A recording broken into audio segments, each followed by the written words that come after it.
Hey, what's up YouTube? It's Story of Sam, and welcome back to a brand new NBA 2K23 build video. And in today's video, we're going over the best center build in NBA 2K23 Next Gen. If you guys are brand new here, make sure to hit that subscribe button down below. We are on the road to 4,000 subscribers. And of course, guys, make sure to drop a like on today's video. That would be great. Without further ado, let's get straight into it. Alright guys, so obviously you want to make this build a center. We're going to be one of the best center builds in the entire game. And of course, the hand, this, and jersey number do not matter at all, so just pick whatever you want for that, and let's continue on. So next up, we're going to be setting our height, our weight, and our wingspan. So first up, for the height, you want to max out the height right here at 7'3". Now I know you do lose a lot of attributes, but still, this build is going to be one of the best center builds in the entire game. It's going to be amazing at rebounding, it's going to be really good at finishing, and honestly, nobody's going to be able to compete with this build in the paint. It's going to dunk on everybody, so I would say go with the 7'3" paint masher style build right there. And next up, for the weight, we're going to drop our weight 13 pounds right here, so we do get 247 pounds. Now it's not going to help out that much, but it will help some of our stats that we lost from making our build 7'3", so definitely go with 247 pounds. And now for the wingspan, guys, we're going to be a build that has 99 rebounding, 99 standing dunk, 99 post control. You definitely know we're about to max out the wingspan right here at 8 feet and 1 inch. And next up, guys, we do have the body shape. Now of course, this does not affect the gameplay at all, but I would say if you're going to be a 7'3" center build, you want to look intimidating. So I do recommend going with built right there so you look more muscular, but again, it's all personal preference, guys. This does not affect the gameplay whatsoever. Alright guys, so the next step in this process is going to be to set every single attribute in the game. So starting off with the finishing,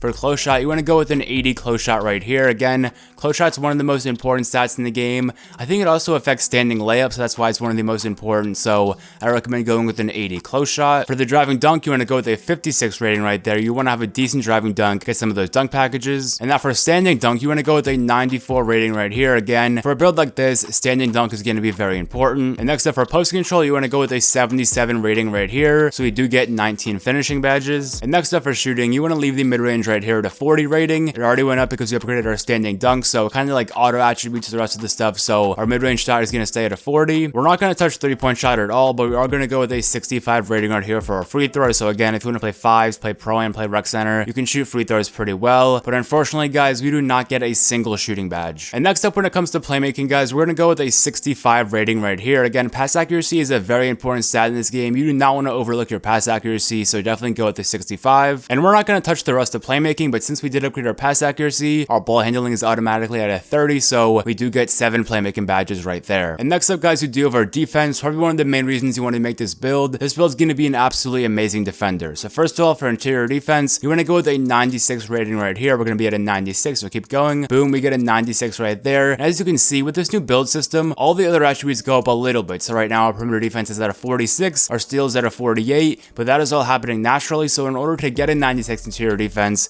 you have to have all those previous stats listed below. For our perimeter defense, we're going to go up 1 attribute, and for our steal, we're going to go up 2 attributes to a 50. So our perimeter defense should be a 47, and our steal should be a 50. And now for our block rating, probably one of the most important ratings for a build like this. Straight up, you just want to max it out at a 99 rating right there, so our block should be a 99. That is going to be the highest ranked attribute on this player. And now for offensive rebound, it's not as important as defensive rebound, but you still want to go with a 90 rating right here. And lastly, for defensive rebound, you want to max it out at a 99 rating, so we do end up getting 31 defensive badges. And now when we take a look at our physicals, for speed, you want to go with a 53 speed rating right there. Now of course, our build's not going to be that fast. We're a 7'3" center, but still, we're going to get as much speed as we possibly can, so definitely max it out right there. For acceleration, we're going to bump it up 2 attributes to a 40 rating right there. We're going to move our strength up 4 attributes, so it is now a 75. We're going to make our vertical rating a 70 right there. And lastly, guys, we have made it to stamina. You want to put the rest of your attributes right there, so it is a 96 stamina. And as you can see on the right hand side, our build says 99 overall. That means you have used every single last attribute point. And of course, for the badges, we get 19 finishing badges, 0 shooting badges, 7 playmaking badges, and 31 defensive badges. And now when it comes to our takeover options, of course, guys, when it comes to 2K23 Next Gen, you get both a primary takeover and a secondary takeover. So for a primary takeover, I recommend going with See the Future. That is going to allow you to see where the ball is going off a miss. Of course, it's been in the game for a while. See the Future is like the classic glass hitting takeover. And for our second takeover option right here, I recommend going with Paint Intimidation, just because it's going to make it a lot easier to get contests around the rim. So all you got to do now is press continue,